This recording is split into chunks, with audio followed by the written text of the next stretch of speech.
You're listening ad-free on Wondery Plus.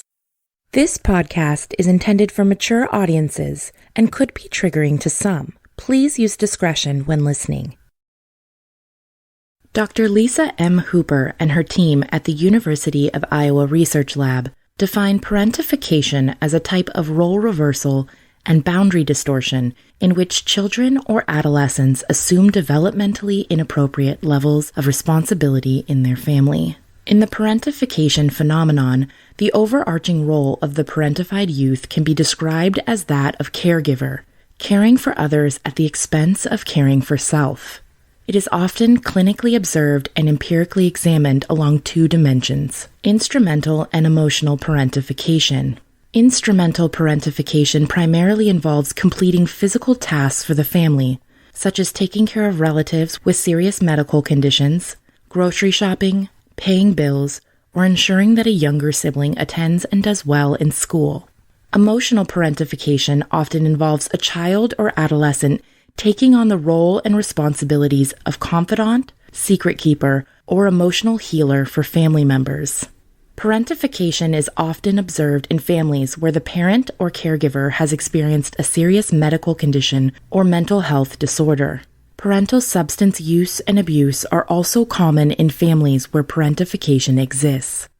I'm Tiffany Reese, and this is Something Was Wrong. You think you know me, you don't know me well at all. Think you know me, you don't know me well. The American Cancer Society reports that approximately 1 in 5 children have serious emotional symptoms a year or more after a parent's death. A 2011 study showed that, 2 months after losing a parent, 1 in 4 children were depressed. If the parent has a long and difficult battle with cancer, the child may have started grieving before the actual death. Sometimes, emotional symptoms can become more severe and interfere with the child or the family's life. Having cancer is hard, and it affects the person with cancer and each family member or loved one socially and emotionally. This is known as the psychosocial effect of having cancer. Just as there are cancer treatment teams and surgical teams, there are also teams of experts, each with different focus on mental or social health, who understand how cancer affects a family. A psychosocial team can offer the patient and the family support during this difficult time. Psychosocial support can include mental health counseling, education, spiritual support, group support, and many other such services. Sylvia's daughter was put into therapy by her grandmother to help her process the illness and possible death of her mother. During her time in art therapy, Sylvia's daughter and her therapist made a video pretending to have a talk show where she answered the questions of other children whose parents have cancer. Please note, in the clip you are about to hear from this DVD, the voices of the therapist and Sylvia's daughter have been changed for anonymity purposes. I'm 8 years old. Okay. And who's sick in your family? My mother is sick. And do you know what her illness is? Yes, I do. It is ovarian cancer. It was first in her ovarian, and then it traveled to her back. Oh, man. Okay. Well, the reason I asked for you to come here today, because I've been getting lots of letters from kids in our community who have parents with cancer or other serious illnesses, and they're having a hard time dealing with their feelings and knowing what to do. And since you're an expert in this area, I thought I would invite you here and maybe you could answer some of their questions. Do you think you could do that? Yeah, I could do that. That would be awesome. Okay. Well, let me start off. This first letter I got is from a boy named Roger. Okay. And Roger's 8 years old, and he wants to know what are some ways that he can express his anger. He's feeling really angry about his mom having cancer. What are some ways he can express his anger without getting into trouble?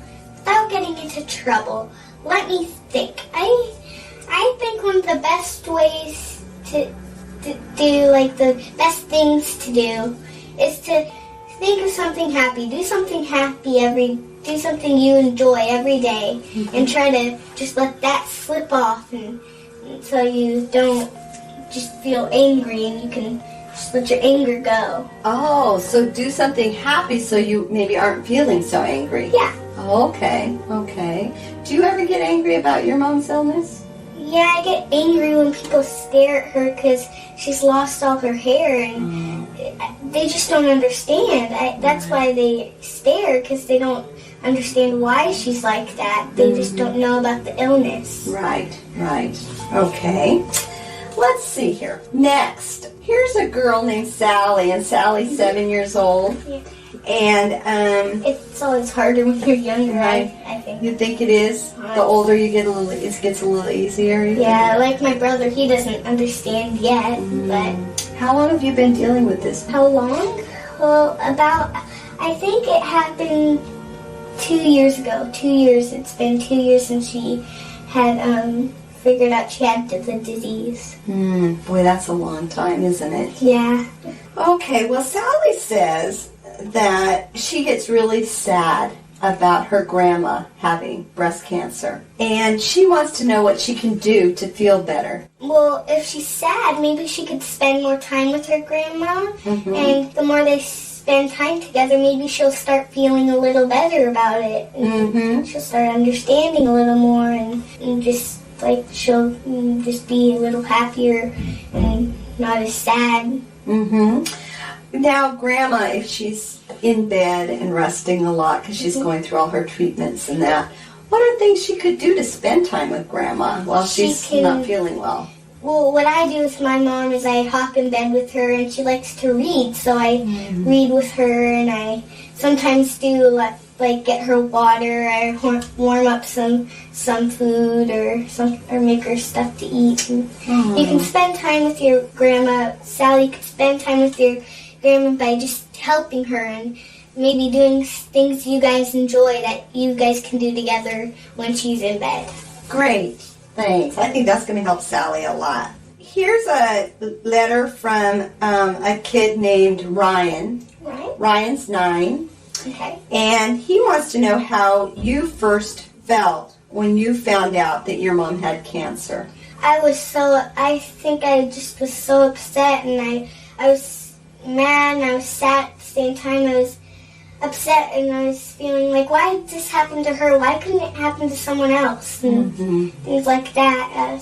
Sounds like you just felt like this isn't fair. Yeah. Yeah. And then I figured out life isn't always fair. You're right. That's right. You're very wise. Thank you. So the daughter, I noticed that she doesn't look healthy. Like, her hair is very thin and not healthy. If you've ever seen a blonde person who's not healthy, their hair has a straw-like quality, or even a brunette, so their hair would be very straw-like. Her hair was very thin, very, very thin for a child. It had no luster. It had no shine. I did not think she was nutritionally fed very well, and it kind of showed.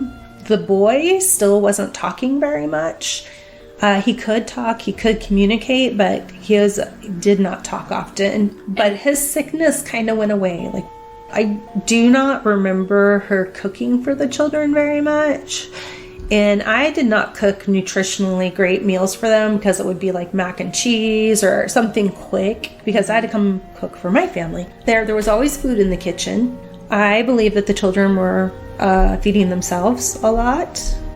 I believe that the daughter took on an adult role. I believe she was a very old soul type of child anyway.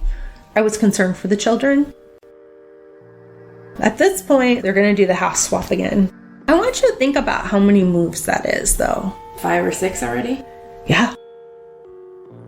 I was supposed to move in with her at the house where Sylvia attempted suicide. The moving day came, I packed all my stuff in the car, and I could not get a hold of her for anything. I didn't know what else to do. I just turned around and went back home, and I think it was a couple days later that she finally got a hold of me. I was like, yeah, what's up? And she said she was either going to be forced to buy her home or move, and that she was just really stressed out and kind of shut down and then didn't get a hold of me. And then I think it was like a few months after that when we finally wound up moving in together.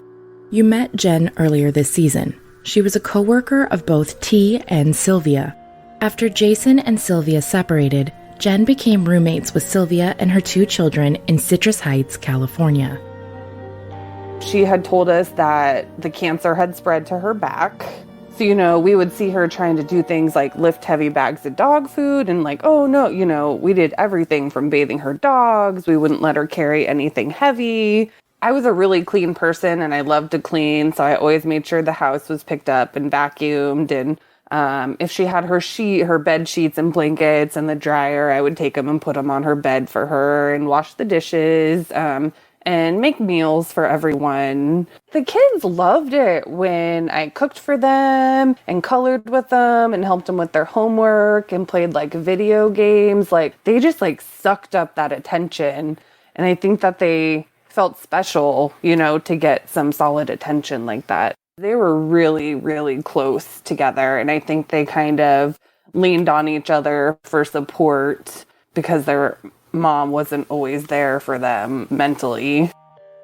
She was a nurse at the prison in Sacramento. It was weird because she would have these printed out like work schedules that she would put on the refrigerator. And then like on the days and times she was supposed to be at work, like she would never be there. She was always at home. It was just so bizarre. And it was just like a schedule like she could have made and printed out herself. I don't know if she really worked at the prison or not. I don't know if that was, another story she made up or if she really worked there. I don't know. But she came home one day and was like, I was at work working and one of the other nurses came up to me and told me that she knew who Jason was and that they had a relationship together. And I was like, what the, like, how? That's so bizarre. One time she said her Boston got hit by a car and passed away, but like she never brought it into the hospital for body care or anything. The really weird one was she had this cat named Boomer, and he was this really beautiful, friendly, long-haired orange cat, and she brought him in one day and he was like just a sack of bones and all of his skin and fur was missing from his back. She like had said something like he had been locked in an attic and nobody knew and they just found him. It looked like he had been burned. But once the cat got at the hospital and was receiving regular care, he made a full recovery. I mean, she said she was a registered nurse, but I think there's some thought she wasn't quite a registered nurse. She was like an LVN, but she was a nanny. It wasn't very long. I want to say it was like a month or maybe 2 at the most for this baby that was really sick and had some kind of condition where like her skin would slough off. So she did bring the baby in one day and the baby was wrapped from like head to toe in like ace bandages. So she would tell friends of ours that I was an awful roommate. I didn't pitch in. I was gone for like weeks at a time, which was not true. My boyfriend lived out of town at the time, about an hour away, so I would go stay the night there sometimes. But I think that she just got so used to me helping so much and like relying on that when I wasn't there to do those things, like, she got upset. I mean, my feelings were just really hurt. Like, I'm like, here I am, putting in all this time and effort, and for her to go behind my back and, tell our close friends that stuff that's not true, I was really hurt by that. She bred bulldogs and had bulldog puppies pretty often. So she wouldn't be there and I would be there alone and she would call me up and be like, oh, hey, Jason's gonna come over and hang out with the puppies. And I would just think, well, okay, but that's really weird, because he was like abusive and cheated on you and now he's like coming over to the house to hang out with the dogs. It was just so bizarre. Any interaction I had with him was always great. He was really nice and cordial and friendly. And we didn't really have conversations about her childhood, but she would always say like, You know, her mom and dad were like horrible people and they weren't there for her when she was growing up. And that's all that I really knew. After I moved out, Sylvia got a lot sicker. She was in a wheelchair. She wasn't really able to function, wearing diapers in bed, and needed help getting up and physically going to the bathroom. So even after I moved out, I would take shifts there, still doing laundry, cleaning, making sure they had food, things like that. I never, ever saw her physically ill. I never saw her throw up. In that house, she got additional sicknesses. So she said the cancer had spread to her brain. She said she was going to Stanford for surgery. She told me that she had reached out to Jason, that she was really lonely and she missed her best friend, and that maybe they couldn't be married, but maybe they could still be friends. And was I mad at her for that? And I said, no, I understand being alone and that being your safety person. And in retrospect, I don't know if she was stringing him along. I don't know if they ever stopped talking. I don't know what he was told.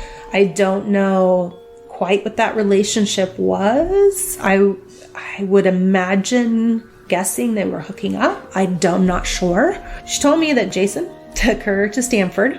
So I go after work to check on her when she's home. So she was gone for like a day. I go to check on her. She was in bed. The back of her head was shaved, completely shaved. And there was a 1.5 inch incision that was stitched up. It looked like an incision. It was stitched up properly. I felt horrific for her. She had to have brain surgery. The cancer has spread. I can remember she had beside her bed this spaghetti strainer, like the plastic spaghetti strainers, the big ones. And it was full of pill bottles, like all different kinds of medications. And like, she would have a timer that would go off and like, it's time to take the pill. And she would just be taking like handfuls of medications and pills and such. She didn't get out of bed a whole lot. Her mom came for a visit, and I communicating with her mom, on and off while her mom is here. She told me that she was having seizures. I remember her mom going, I need to get marijuana. Like, she is so sick from this chemo drug. We need to get her marijuana. And I went on my way to work to check on her. And she was in the bedroom, and her mom was having a business meeting via the computer. So I just went in there and I was sitting with her and talking with her, and she's like, I feel so terrible. Like, I just can't do this anymore. And then all of a sudden she has a freaking seizure, and it's a grand mal. I mean, the full arching of the body, the mouth, the everything. And I call her mom in, and her mom's like, just roll her on her side. This is what we've been doing. And she comes out of it, and her mom goes back in the living room, and I'm sitting there with her, and she gets up and starts to get out of bed and walk in the kitchen. I go, what are you doing? She goes, I need some bread pudding. And I go, you just had a seizure. She goes, what? I go, you just had a seizure, a full seizure. Like, and she's like, oh, I didn't know. And I'm like, yeah, you need to get back in bed. I'll go get you some bread pudding or, whatever. But it was just clearly no recognition of having a seizure. No, didn't even know that she had had a seizure, which I actually have come to find out now. That's pretty common. Like, you don't even know you have a seizure. You think you passed out, but no, you had a seizure. As I was leaving to go to work, I stopped and I talked to her mom, and her mom's like, have you looked at those medications that she's been taking? And I said, to be honest with you, no. I mean, I see the giant colander full of medications. And she goes, yeah, I was looking at them the other day, trying to figure out what, is going on. And I noticed there are a bunch of psych meds. And I was like, like I didn't look at them. And she goes, do you know who this doctor is? And she said the doctor's name, and I said, no. And she goes, well, he's a psychiatrist, and there's all these different meds, and there's different meds from different psychiatrists. So I'm kind of confused. Like, I mean, I understand she's depressed, but I'm just kind of confused. And I go, I don't know, just ask her to call the doctor and have him go over all the meds with you. It's probably a good idea. She was like, okay.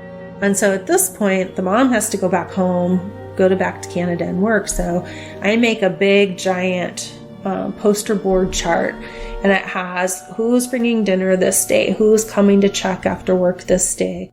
People who own the house that were renting her the house, they lived in the house next door, they started helping out.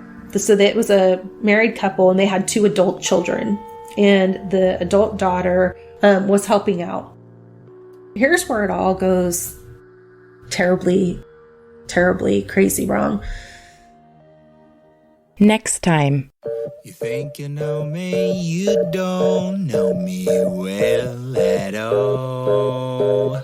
You think you know me, you don't know me well. Something Was Wrong is written, recorded, edited, and produced by me, Tiffany Reese. All of the music by Gladrags. Hear their album Wonder Under on iTunes.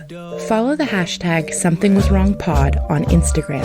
You can now purchase Something Was Wrong merch at sww.threadless.com. The books referenced on the show can be found linked in the show notes. If you or someone you know is being abused, please contact the National Domestic Violence Hotline at 1-800-799-SAFE.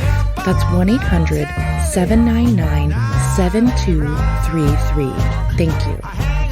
If you'd like to help support the show, please consider leaving a 5-star review on iTunes and sharing the podcast with your family and friends, and neighbor, and garbage man, and gynecologist, and record producer, and ex-boyfriend. No, don't do that.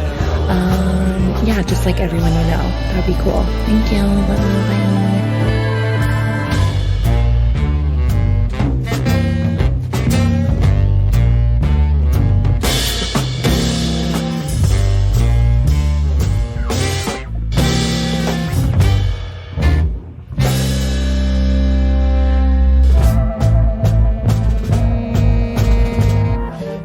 You know me, you don't know me well at all. Think you know me, you don't know me well. You think you know me, you don't know me